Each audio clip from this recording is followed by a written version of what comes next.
So please let me start by apologizing for speaking in English. My Armenian is terrible, so I don't want to hurt anyone by speaking it. And also thank the organizers for putting this together, and especially using an old picture. That's very nice of you to do that as well. I have to say, for the last half hour, I've had the most hope I've had in 4 years of watching from the diaspora what's unfolded. What Armenia has faced in objective terms, a 90 million population, 2 countries, extremely well-armed, oil wealth and so forth against tiny Armenia, and seeing the internal problems of Armenia in dealing with that, right? So we have a combination of external and internal problems. And hearing what has been said so far has been some of the best thinking about this issue that I've heard in this period. So thank you both. I think this is very important. Let me start off by saying I'm a diasporan Armenian. I would like to move to Armenia, but when I speak, I try to be very careful. I don't live here. My blood isn't on the line the same way as many people here. And so when I come with opinions, I try to give the opinions with respect, that I'm not telling people what to do here, but trying to use my expertise, such as it is, to try to contribute to the discussions in Armenia about the way forward, to try to support Armenia as best I can. And I hope what I say will be a little bit useful. Next thing I'm going to say is I'm a philosopher, which means I'm supposed to be someone who doesn't deal with concrete, practical issues at all. However, I'm here to say that today and through this issue, I'm trying to be very concrete and very practical and very realistic. And I think a lot of the discussion, even in the diaspora, even sometimes the ARF, but certainly with the Armenian government, especially the Armenian government, has been based on wishful thinking, not cold, clear analysis of the reality that Armenians and Armenia face today. It would be nice to think that if we engage in a traditional diplomatic process with Turkey and with Azerbaijan, that we could negotiate some kind of workable peace and some kind of relationship, economic and otherwise. And I think we've heard some very good points about the dangers of that economic relationship. It would be nice to believe that. But the reality is very different. And we have to start from a different set of assumptions. The most important is that Turkey and Azerbaijan have the goal of genocide against Armenia. People will dismiss that sometimes outside of Armenian circles and in Armenia. But when leaders of both those countries say explicitly their goal is to rid the Caucasus of Armenians, and then they engage in military action to do that, words are one thing, but when you take military action to start that process, when you actually cross the border into Armenia, we need to take that seriously. We are in a situation as Armenians of facing genocide. What reinforces this is both Azerbaijan and Turkey, and I know I'm supposed to focus on Turkey, but I think it's important to understand them as a pair right now. Both of them, and you said a tradition of genocide before, which is very important, a tradition of genocide. Both of them, regardless of the form of government, over the past 130 years, have continued a process of genocide. The Sultan in the old Ottoman Empire, the Young Turk movement, Ataturk, and the contemporary sort of anti-Ataturk Erdogan authoritarianism. 4 very different regimes. All of them shared one thing: hatred of Armenians and a desire to rid the world, or at least their corner of the world, of Armenians. We need to pay attention to that. There could be a change in government in Turkey. That doesn't mean that attitude will go away, and we have to understand that. It's not just Erdogan is terrible, it's not just Erdogan. In Azerbaijan, we see pre-Soviet massacres of Armenians. Soviet period, continued destruction, demographic destruction, and other oppression of Armenians. Post-Soviet, multiple attempts to destroy Armenians. One, let's say, more or less successful so far. So we are looking at a situation where whatever negotiations are occurring in a context with an aggressor whose desire is the entire destruction of Armenian existence. That is very different from a typical negotiation, even a post-war negotiation.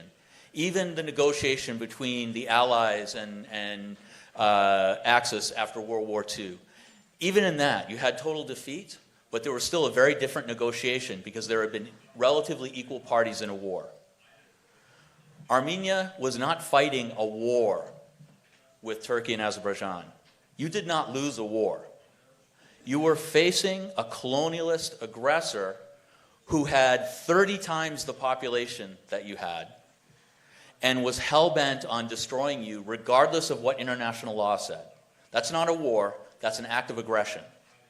That's an act of colonialism, that's an act of genocide. And when the Armenian government negotiates as if they're negotiating at the end of a war and have been defeated, they've already lost that negotiation. They've lost it. People say we don't want any preconditions for negotiations with Turkey, particularly the protocols and that type of thing. And I agree with that. There should be no preconditions on Armenia for negotiating with Turkey or Azerbaijan. But there should be preconditions, particularly on Turkey. And we talk about recognition, and I'm long on record saying that recognition alone is useless without reparations, without concrete reparations. But recognition in this case can be the start of something. Negotiations have to start with Turkey saying we are negotiating not between two warring parties or enemies, but between a genocide perpetrator and the target of that genocide. 1894-96, 1915, and their complicity in 2020 to the present. That will change the negotiation. The United States has recognized the genocide. France has recognized the genocide. Germany has recognized the genocide.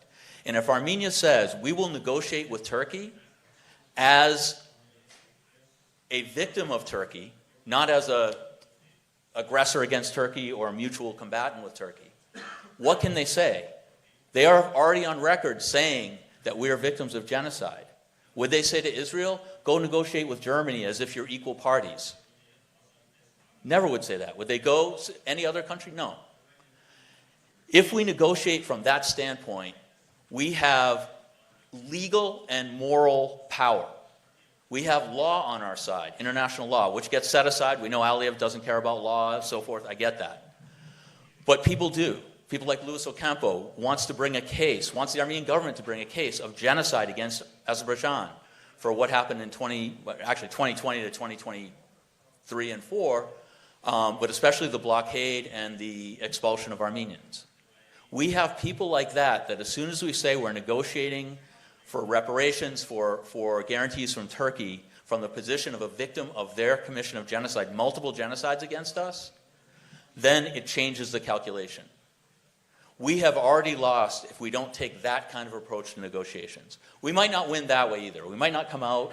The reality is, and one of the sad facts about genocide is, and this is one of these cold things I want to really be clear about, the sad fact is, what the victim group does, what the target group does, when the other group is so powerful, sometimes doesn't matter. We can't guarantee that we can prevail, but by taking this approach, we point out that the reason why Armenia is small, landlocked, isolated, resource poor, is precisely because of 1915, precisely because of what happened, what Turkey did 1918 to 1920 in collusion with the Soviet Union, or the beginnings of the Soviet Union. Precisely the situation today comes because of the destruction of our population, the wealth expropriation by Turkey, and so forth. So we need to negotiate from that standpoint. Turkey already owes us. We are not equal partners in a negotiation. We are weak because of what Turkey has done to us. And that needs to be hammered home. Turkey, are they going to say suddenly, oh, wonderful, we get it, and we feel bad, and so forth? They're not. But if international legal structures, if different countries have to recognize that what we're saying is true, it gives us an ability to negotiate that we do not have right now. The world community looks at Armenia and Azerbaijan as equal aggressors. They don't even see Turkey's role in this. And we need to change that. If we're going to have any chance to change the geopolitical calculation, which right now is headed toward the elimination of Armenia, if we have any chance to change that, we need to change how we are presenting this. We need to ally with people, and I agree, a global process, including a lot of non-Armenians. Do I have couple more minutes? Or, yeah, okay, thank you. I don't want to take too much time, but I want to reinforce that we are talking about, when I talk about Armenia being targeted, Artsakh Armenians were indigenous people of that area. And just like Native Americans, indigenous Australians, and many other groups, the Sani in Scandinavia and so forth, they were victims of an attempt at eradication, not a war. And we need to point out that what happened to Artsakh was like the Sand Creek Massacre in the United States. This fully armed state army against essentially unarmed Native Americans. We need to point that out. We need to stop saying we lost a war. It's not what happened.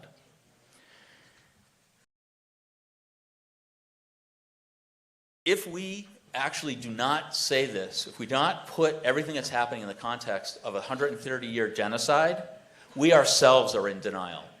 We are contributing to denial. We need to push this issue because the record is clear. The historical record, you got one of the world-class genocide scholars sitting over on the side here. We've got great scholars. We've got great activists. The case is absolutely clear. And Turkey is setting that aside as if it doesn't matter. We need to bring it to the front at every moment. The naivete, and I'm very careful, I spent many years not criticizing the Armenian government, and 6 months ago when Pashinyan denied the Armenian genocide, that was it for me, because that, as a diasporan, that's directly affecting me, and I felt like I had a right to start speaking about that. But if we think about the wishful thinking we're seeing right now, the hope of the Armenian government really is, in English, we have the saying, let sleeping dogs lie. I don't know if that translates. Does that translate into Armenian? Yeah, okay. So we have that idea. And that is the entire foreign policy right now of the Armenian government. If we can be very quiet, if we can be very humble, very scared with Turkey and Azerbaijan, they'll stay asleep against us. They won't attack us, right? It's the same, I hate to say it, it's the same way Armenians were in the Ottoman Empire, right? We don't offend, we don't do it, many Armenians, right, not the ARF, but many Armenians, right? We don't offend, we'll be very quiet, we'll do everything, we'll be super loyal, and nothing will happen to us. Something still happened, right? The genocide still happened. The idea of let sleeping dogs lie is a very dangerous wishful thinking, way of wishful thinking. Because what it does is it ignores the fact that eventually that dog will wake up.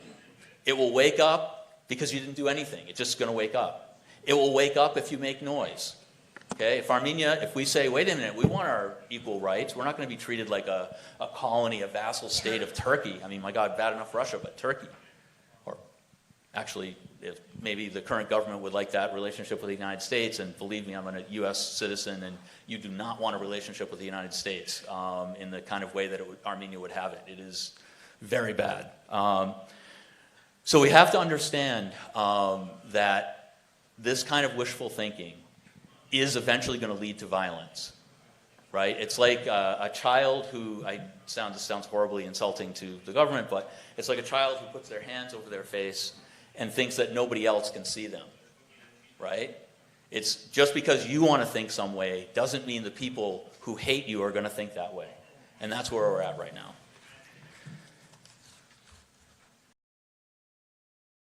If I have a specific proposal, and I do, I think recognition actually is important. For the first time, I will say recognition is really important from Turkey and Azerbaijan of exactly what they did, for the reason that if that could happen, it will change the negotiation structure as I've been talking about. That's the one way it will change.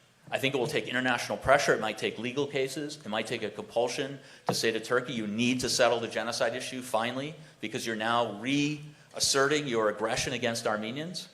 Whatever it takes.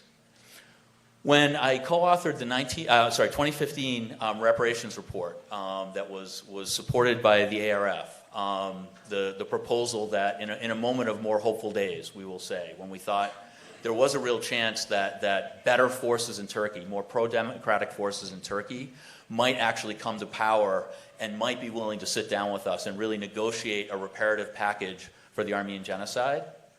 One of the things that we added into that, and I actually added it was my approach, that was almost an afterthought. We talked about land reparations, clear. Material reparations as a way to help support Armenia have a future, not because we want money, we want to have cars, that kind of thing, but because Armenia needs investment to have a future. Other kinds, educational, ending denial, creating museums and so forth. The last item we had turns out to be the most important, and if we had been able to make headway just on that one, and in hindsight I wish we had just had that as the one reparative ask, or the one thing we were demanding, things might be different today. A genocide perpetrator, by committing genocide, has a perpetual responsibility for the security and survival of the target.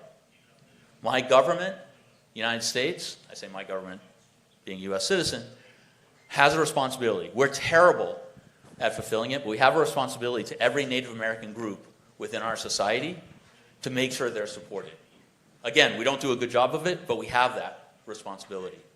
Other groups around the world, Canada has tried to deal with this, Australia has tried to deal with it with its native people. At least they'll have truth commissions and reports and so forth. When you commit genocide, it is not the victims that have some job to survive. It is you who has, it is the perpetrator who has the responsibility. And we actually said in this report, one element of reparations is Turkey needs to guarantee the security of Armenia. Now that's really tricky because we don't want Armenia to be dependent on Turkey, have Turkish soldiers at the border or anything. But Turkey has to say that Armenia's survival is fundamental to it. Should be in the Turkish constitution, for heaven's sakes, right? It won't, but it should be. If we had had some kind of guarantee, think about the difference in 2020 and 2023. If Turkey, under international law, with international pressure, had a responsibility for the security of Armenia, rather than sending troops, aircraft, drones, money, everything else to Azerbaijan to help destroy Artsakh, Armenia, it would have been responsible for preventing Azerbaijan from attacking. Instead of supporting Azeri incursions into Armenia itself, it would be responsible in whatever method, going to the International Court of Justice, working with NATO, whatever it is, to guarantee the border security of Armenia. Now I know, and again I want to say this, I'm not suggesting that Armenians should be naive and think some guarantee from Turkey we can trust and so forth.